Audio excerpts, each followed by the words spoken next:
글씨가 너무 작은가요? 자, 성경 펴시고 누누이 말씀드리지만 성경을 가지고 다녀야 됩니다.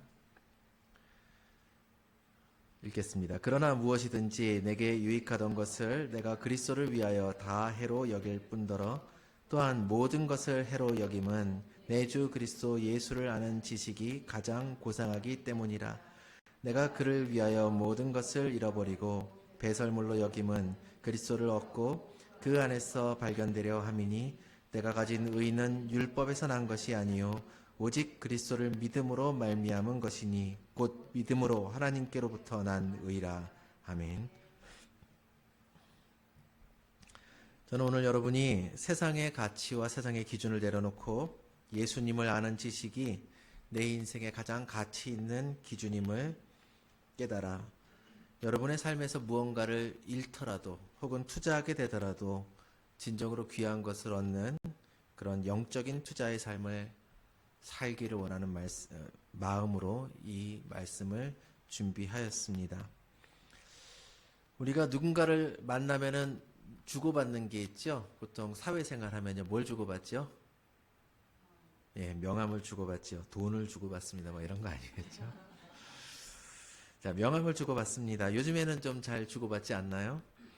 근데 명함에는 이름과 함께 그 사람의 소속과 직책 뭐 이런 것들이 적혀 있습니다. 그것을 통해서 우리는 그 사람이 어떤 사람인지를 대략 짐작하고 어떻게 대해야 할지를 결정하기도 합니다. 그런데 사실은 저는 개인적으로 명함이 없지만요. 이런 명함 외에도 누구나 나의 인생은 이런 것입니다 라고 표현하기를 원하는 요즘에 스펙이라고 말하는 것들을 다 가지고 있는 것 같습니다. 그래서 어떤 사람은 자기의 성공을 자랑하기도 하고 어떤 사람은 내 자녀의 성공을 자랑하기도 하고 어떤 사람은 교회의 직분을 자랑하기도 합니다. 그런 것들이 우리의 가치를 증명한다라고 생각하고 안정감을 얻게 하는 것 같습니다. 많은 사람들에게. 제가 하는 모임에 어떤 70대 노인분이 한번 들어오신 적이 있는데요. 그분이 오셔서 자기도 거기서 같이 운동하게 달라고 끼워달라고 해서 이제 오시라고 했는데 어떤 분이 오시라고 했는데 처음 만난 자리에서 가볍게 이렇게 다 인사를 하고 자 이제 운동합시다. 그런데 그분이 갑자기 잠시만요 이러는 거예요.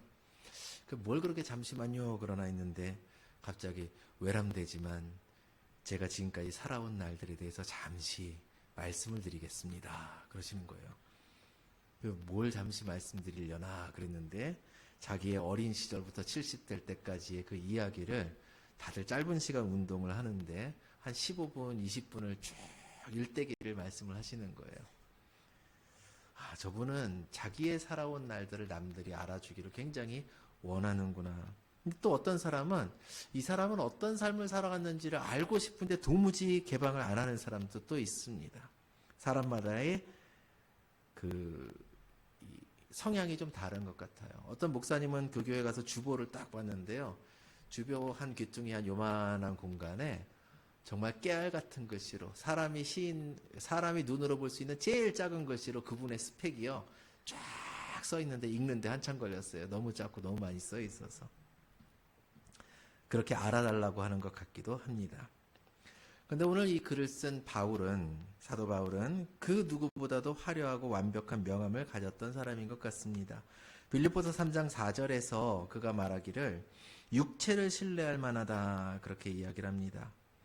그래서 쭉 그 다음에 이야기를 하는데 내용들을 보니까 혈통으로는 이스라엘 족속 적어도 이스라엘 사람들에게 말하길 나는 이방인도 아니고 어떻게 피가 섞인 것도 아니고 나는 완전한 이스라엘 족속이다. 베냐민 지파며 히브리인 중에 히브리인이다 라고 이야기를 합니다. 율법으로 말할 때 나는 흠없는 바리새인으로서 살아왔다. 열심히 있을 때는 나는 그냥 내 신분을 자랑하면서 조용히 있는 사람이 아니라 누구보다도 열심히 있어서 어느 정도 열심히 있느냐 교회를 박해하는 사람이었다라고까지 이야기를 해요. 당시 유대 사회에서 기독교인이 아닌 유대인으로서 이보다 더 완벽한 스펙은 없었을 것 같습니다. 다른 사람들이 다 부러워할 만한, 왜냐면 이 사람은요, 교육으로도 최고 학부에서 최고의 교육을 받았고, 혈통도 좋고, 그리고 제가 방금 이야기하지 않은 로마 시민권을 가지고 있었고, 종교적으로, 도덕적으로 모든 면에서 나는 완벽한 사람이야 라고 말을 하는 것 같습니다. 그런데 바로 그 다음에 바울이 뭐라고 이야기를 하냐면, 그러나 무엇이든지 내게 유익하던 것을 내가 그리스도를 위하여 다 해로 여길 뿐더러.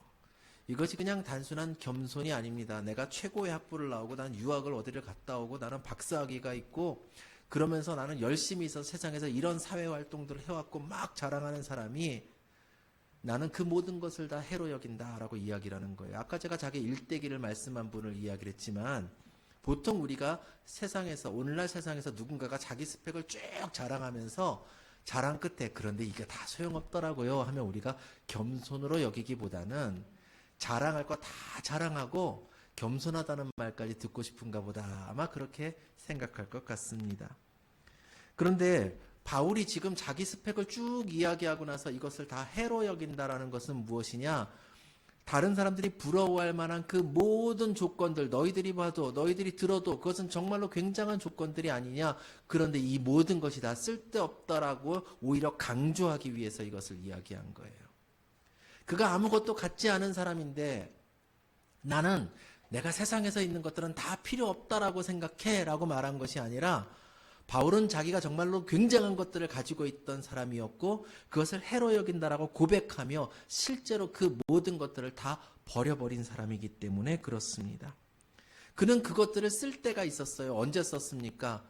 복음을 들고 그가 선교를 하면서 세상으로 나가서 주의 말씀들을 전할 때, 구원의 복음들을 전할 때 그것을 방해하는 세력들에게 그것을 극복하기 위해서 쓸 때가 있었지요. 그는 로마 황제 앞에 서기를 원했는데 그를 채찍질하는 자들에게 뭐라고 이야기를 합니까? 너희가 로마 시민된 이 나를 재판도 없이 때리느냐? 그러니까 그들이 어떻게 해요? 다 두려워하지요. 나는 돈을 주고 시민권을 샀는데 너는 어떻게 가졌느냐? 난 태어날 때부터였어. 그렇게 자랑을 합니다.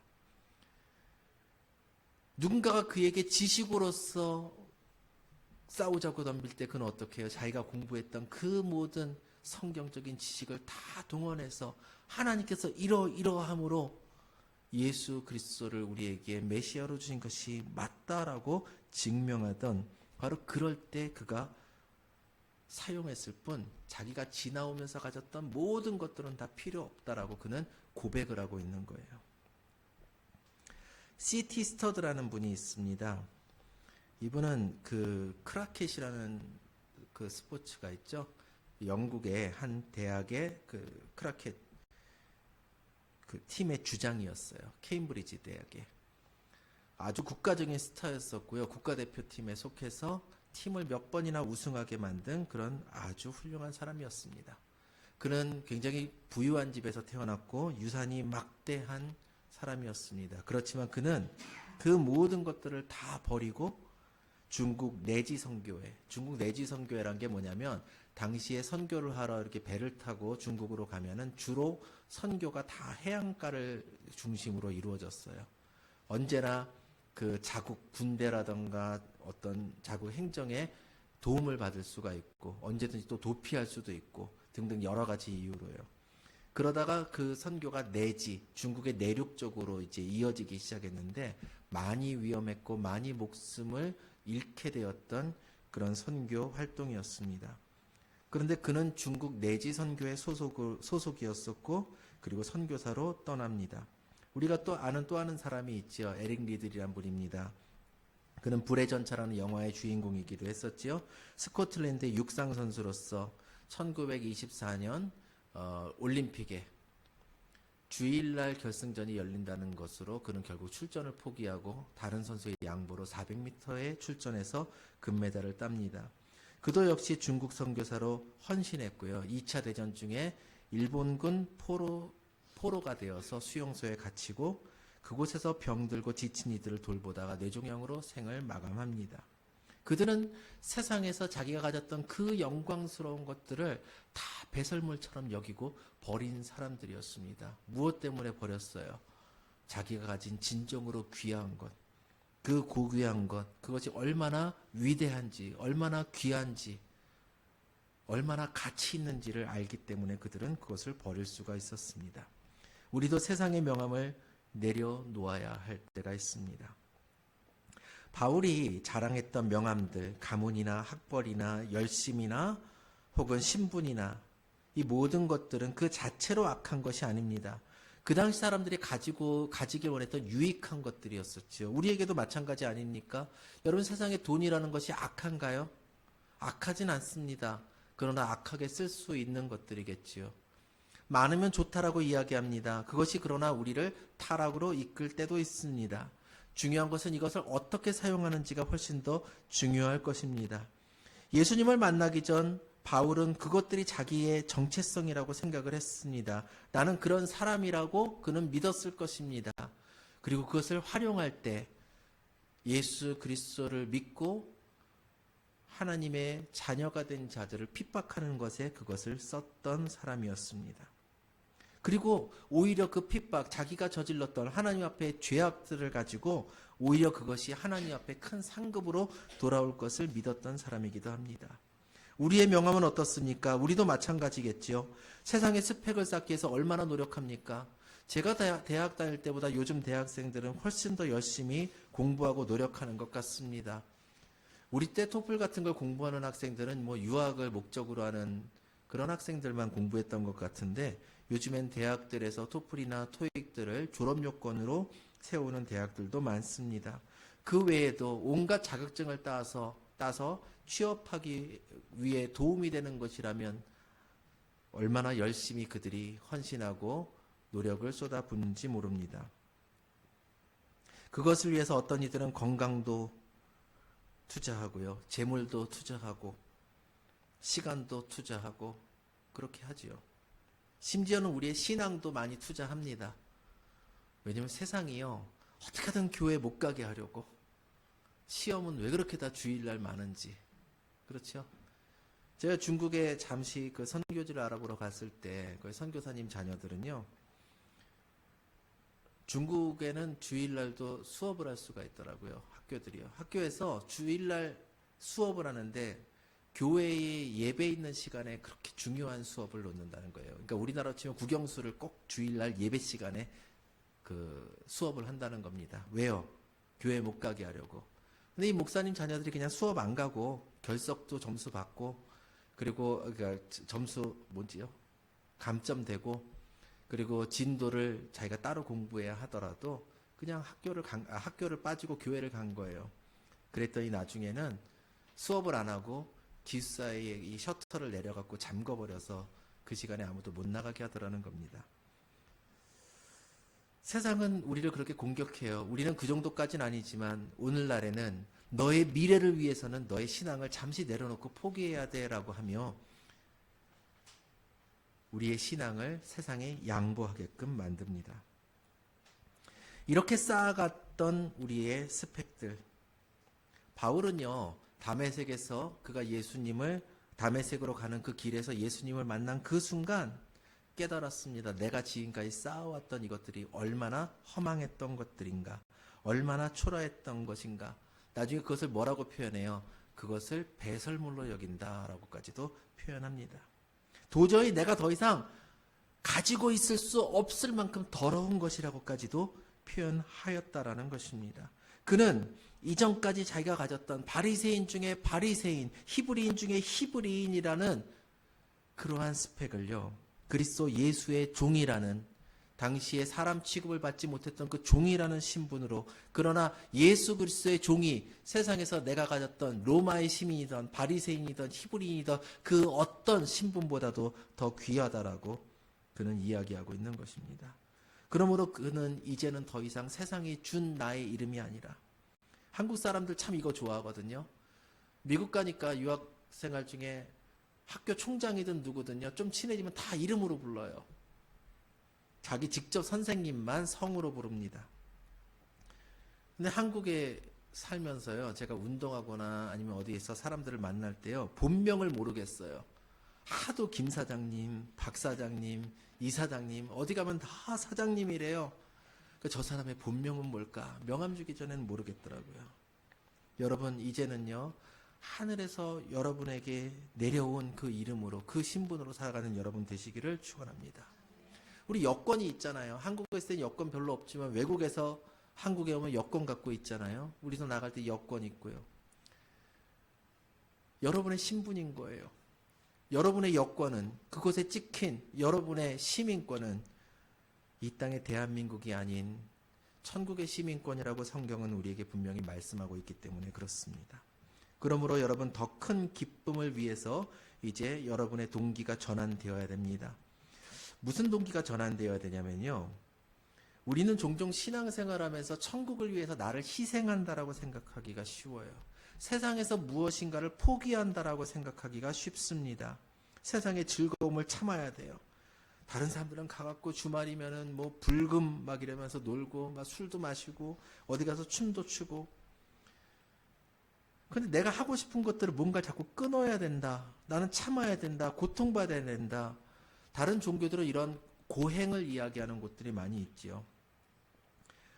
그러나 바울이 모든 것을 버렸다라고 하는 건, 난 손해봤어, 난 희생했어, 너희들을 위해서, 복음을 위해서 난 이렇게 희생하고 살고 있어, 이것을 말하고자 하는 것이 아니에요. 바울이 모든 것을 왜 버렸느냐? 8절에 보니까 내 주 그리스도 예수를 아는 지식이 가장 고상하기 때문이다 라고 이야기합니다. 어린아이가 손에 쥔 작은 사탕을요, 더 좋은 것을 주니까 내려놓을 때가 있잖아요. 어떤 아이에게 사탕을 제가 준 적이 있거든요. 근데 아주 어린 아이인데요, 저기서 더 맛있는 것을 엄마가 이렇게 탁 하면서 방금 전까지 막 사탕을 입에 물고 먹고 있다가 맛있는 거 준다고 하니까 갑자기 이걸 바닥에 탁 던지고 가더라고요. 아무 가치가 없는 거예요. 아, 그렇구나. 아이는 사탕을 빼앗겼다라고 생각하지 않습니다. 근데 사람은요, 어떨 때 이럴 때가 있어요. 아이들이 어쩔 때는 나 저거 먹고 싶어 하고 하는데 엄마가 사주기에 너무 비싸거나 아니면은 지금 먹어서는 안 되는 것들을 막 달라 그럴 때 있잖아요. 그럴 때 사탕 하나 주면은 아이들이 만족할 때가 있어요. 더 작은 것으로 큰 것을 포기하는 거죠. 제가 일을 하다가 그 앞에 옆에 편의점이 있으니까 한 아이가, 제가 잘 아는 아주 귀여워하는 아이가 막 울고 있는 거예요. 엄마 옆에서. 그래서 제가 나가봤습니다. 왜 우나 혹시나 해서 주머니에 사탕 하나 갖고 나갔어요. 너 왜 울고 있니? 그러니까 아이는 표현할 수가 없어요. 어려서. 엄마가 지금 편의점 가서 과자 사달라고 계속 그러는데 집에서 이미 과자를 사와서 옆에 과자가 들려 있어요. 이것 때문에 들어가지 말자 그러니까 안 된다고, 편의점 가서 과자 사야 된다고 막 울고 있는 거예요. 그래서 제가, 그럼 내가 이 사탕 줄 테니까 오늘은 이거 먹고 다음에 편의점 가면 되겠다. 그리고 사탕을 막 뜯어서 주니까 눈물을 뚝뚝뚝 흘리며 사탕 물고 가더라고요. 그게 사람인 것 같습니다. 그런데 바울이 포기했다라는 것은 무엇이냐면, 작은 것을 가지고 나중에 있는 무엇인가, 작은 것을 얻어서 나중에 무엇인가를 위해서 포기한 것이 아니라, 나는 너무나도 큰 선물을 받았기에, 너무 큰 가치를 받았기 때문에 이것을 포기할 수밖에 없어라는 거예요. 무슨 의미냐면, 여러분이 도저히 들고 갈 수 없을 만큼 어마어마하게 무겁고 가치 있고 큰 선물을 받았을 때 그 가치에 비하면 너무 초라한 것들을 버리고 가겠지요. 내가 아무리 아꼈던 것이라도. 만약 여러분이 도저히 이거 하나 외에는 들고 갈 수 없는 어마어마한 크기의 금덩어리를 여러분에게 쥐어주면요, 그까지 여러분의 핸드폰 땅바닥에 버리고 가지 않겠습니까? 아닌가요? 핸드폰이 더 소중한가요? 그것이 가치의 차이라는 것입니다. 그렇기 때문에 존 파이퍼 목사님은요, 이것을 기독교 희락주의라고 이야기를 합니다. 신앙은요, 즐거움을 포기하는 것이 아니라 나에게 주어진 더 큰 기쁨을 위하여서 작은 기쁨을 내려놓는 것을 이야기하는 것입니다. 예수 그리스도를 아는 지식, 그분과 날마다 동행하며 사귄다는 그 기쁨이 세상에서 잃는 어떤 것보다도 크기에, 비교할 수 없이 크기에 우리는 그것을 따라가는 것입니다. 그러므로 여러분, 무언가를 빼앗기는 것이 아니라 더 좋은 것을 얻기 위해서 기꺼이 희생하는 것임을, 기꺼이 내려놓는 것임을 깨달으시기를 바랍니다.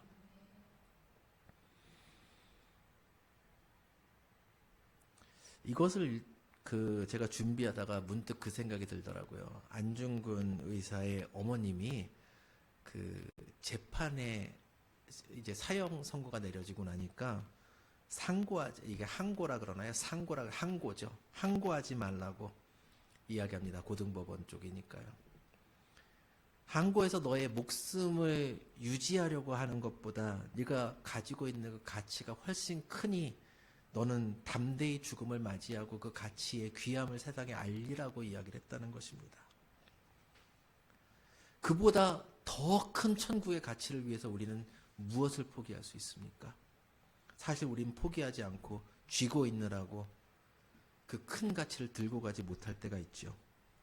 그러므로 여러분 인생의 손익계산서를 다시 써야만 합니다. 투자에 밝은 사업가는요, 그 재무제표를 꼼꼼하게 살핍니다. 그리고 무엇을 포기하고 무엇을 얻어야 될지를 깨닫고, 그리고 때로는 부채를 얻어서라도 과감한 투자를 하기도 합니다.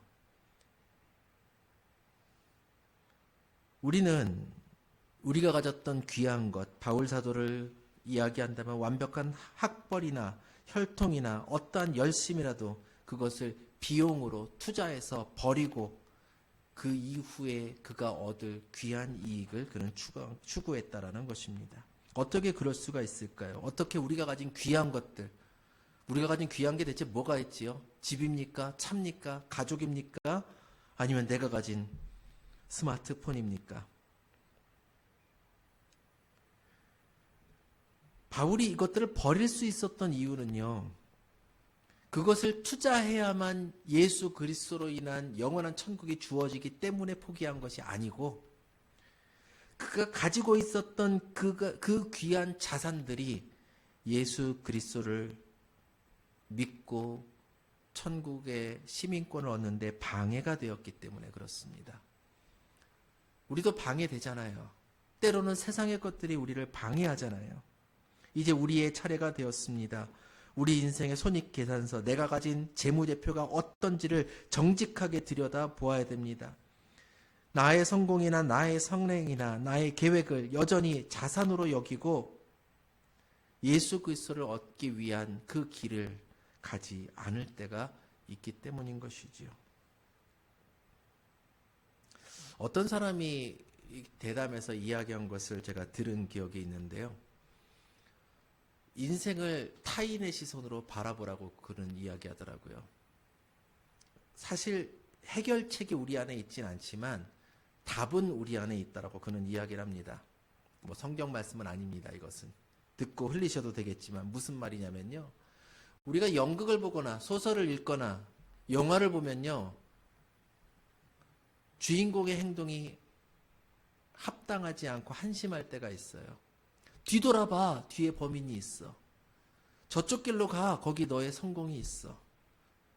지금 그 자리를 떠나 주저앉아 있지 마. 저 사람에게 고백해. 수많은 이야기들 속에서 우리는 감정이 이입돼서 이야기합니다.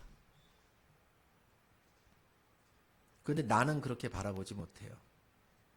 누군가가 나에게 일어나, 걸어가, 무언가를 이야기하더라도 나 힘들단 말이야. 내 감정을 이야기하면서 나는 움직이지 않아요. 나는 피곤해. 나는 슬퍼. 나 힘들어.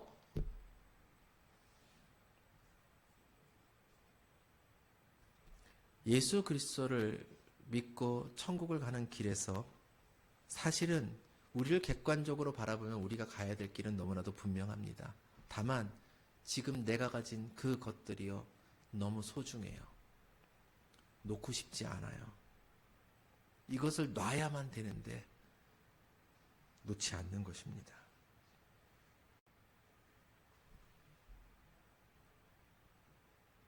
바울은요, 모든 것을 잃고 스스로 영적인 파산을 하는 것을 선언합니다. 여기서 말하는 영적 파산은 하나님 안에서의 영적 파산을 이야기하는 것이 아닙니다.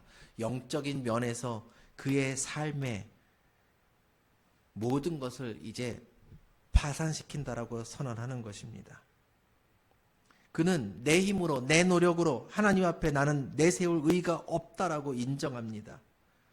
그리고 그 자리에서 그는 인류 역사상 가장 큰 경험 중에 하나를 하죠. 이것이 위대한 교환이라고 이야기됩니다.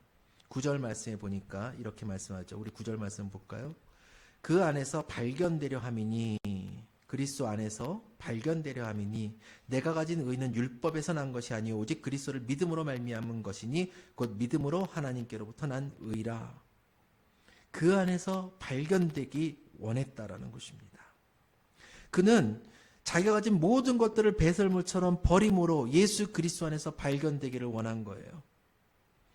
나의 공로, 나의 행위가 아니라, 그런 찢어진 옷이 아니라 예수 그리스도 안에서 순결한 옷을 덧입기를 원한 것입니다. 이것이 가장 위대한 투자입니다. 그것의 결과입니다. 나라는 존재를 내려놓는 투자를 통해서 내가 세상에서 소중하게 여겼던 것들을 내려놓는 것 속에서 예수 그리스도 안에서 영원한 의를 받게 된다라는 것이지요. 그러므로 세상에서의 파산은 나의 모든 것을 잃는 것을 의미하지만 영적으로는 가장 완벽한 파산이 가장 완벽한 부요함으로 이어진다라는 것입니다. 사랑하는 여러분, 오늘 우리는 바울의 고백을 통해서 신앙이 우리 삶에 무언가를 조금 더 해주는 그러한 추가되는 것이 아니라 삶의 모든 것을 바꾸어주는 완벽한 대체품임을 보게 되었습니다. 이제 여러분이 깨알 같은 글씨로 잔뜩 써놓은 세상의 명함을 내려놓고 하늘나라에서 시민권을 얻으며 여러분의 정체성이 변화되는 것을 의미합니다. 그리고 작은 만족이 아닌 가장 큰 기쁨을 선택해서 여러분의 동기를 선택함으로 여러분의 동기를 바꾸고 이제 나의 자산을 내가 가진 것들을 비용 처리해서 이제 예수 그리스도 안에서 위대한 파산 속에서 가장 위대한 투자를 경험하는 여러분의 삶이 되기를 원하는 것입니다. 그러므로 이제 결단하시기를 바랍니다. 우리가 지금까지 나누었던 복음에 참여하는 삶의 가장 구체적인 모습은 무엇이냐? 바로 이 위대한 투자에 우리의 삶을 거는 것입니다. 세상과 양 다리를 걸치는 것이 아니라 건너뛰어야만 합니다. 이 건너뛰임에 대해서 제가 예전에 한번 표현한 적이 있는데요. 제가 어릴 때 저희 이모네 집에 장독대가 있었어요. 그리고 그곳에서 지붕 쪽으로 넘어가는 그러한 곳이 있습니다. 사이에 이제 공간이 한 이만큼 있어요. 사촌형 누나들은 저보다 나이가 많아갖고 그것을 펄쩍펄쩍 뛰어서 지붕 쪽으로 잘 갔다가 또 펄쩍 뛰어오는데 그 옆에 요만한 창문이 있었거든요. 초등학교도 안 들어간 저는 그 창문을 짚고 다리를 이렇게 걸치고 그곳으로 넘어가서 창문을 짚고 일어서는 일을 몇 번 했습니다. 어느 날 초등학생이 돼서 키가 좀 자라니까요. 만만해 보이더라고요. 그래서 옆에를 짚고 이렇게 다리를 뻗어보니까 다리가 닿는 거예요. 그리고 일어서 보니까 건널만한데 제가요 그냥 건너뛰었어야 되는데 양다리를 걸쳤더라고요. 그냥 뛰었어야 되는데 다리 하나는 저쪽에 다리 하나 이쪽에 놓고 뒷다리로 탁 쳤더니요. 일어서지를 못하고 팔을 빙빙빙빙 돌리다가 머리부터 떨어져 버리고 말았습니다. 얼마나 아픈지. 한 2천정만한 높이에서 이 바닥까지 뒤통수로 빡 떨어지니 얼마나 아팠겠습니까? 저는 그날 깨달았습니다. 양다리 걸치면 안 되는구나. 이쪽에도 다리 걸치고 저쪽에도 다리 걸치고 어느 순간 한쪽을 선택해야 되는 순간이 왔을 때 나는 일어설 수가 없어요. 한쪽에 서던가 반대쪽이 오르면 그쪽으로 건너뛰어야 됩니다. 양쪽에 다리 걸치고 서지 마시기 바랍니다. 두려워하지 마세요. 여러분이 그렇게 건너뛴다고 해서 여러분 죽지 않습니다. 이 위대한 투자를 통해서 하나님 편에 섰을 때 여러분은 망하는 삶이 아니라 성공이라는 결과가 보증된 가장 위대한 삶을 살게 될 것입니다. 주님께서 이것을 우리에게 깨닫게 하시고 우리가 천국 가게 하기 위해서 자기 생명을 주셨어요. 우리를 사랑함으로 생명을 주셨습니다. 요한 1서 3장 16절은 우리가 바로 그 생명 주심을 인하여서 사랑을 알았다 그랬습니다. 여러분, 주님이 생명 바쳐 여러분의 사랑을 증명한 바로 그 길, 주님은 이 땅에서 자기의 모든 것, 생명까지 다 버리고 주신 그 길을 여러분은 무엇을 짊어지고 무엇을 움켜쥐고 걸어가고 계십니까? 바울 사도처럼 가장 큰 가치를 위해서 여러분의 삶을 던지는 선언을 하는 여러분 되시기를 간절히 축원합니다. 기도하겠습니다. 걸어가신 주님, 오늘 우리를 부르심을 감사드립니다. 우리 안에 살아계신 주님께서 우리의 길을 바르게 인도하시고 우리가 여전히 붙잡고 있는 이 세상의 것들을 주님 앞에 온전히 내려놓고 이제는 주의 손을 붙잡고 살아가는, 주의 뒤를 따라가는 우리가 되게 하여 주시옵소서. 이 혼탁한 세상 속에 이 타락한 교회들이 있는 곳에 우리가 주님의 손을 붙잡고 나아갈 때 우리가 세상의 능력이 없을지라도 주님께서 우리를 세우시고 우리의 믿음으로 말미암아 세상을 이기게 하시기를 간절히 원합니다. 예수님의 이름으로 기도합나이다. 아멘. 우리 함께 찬양하겠습니다.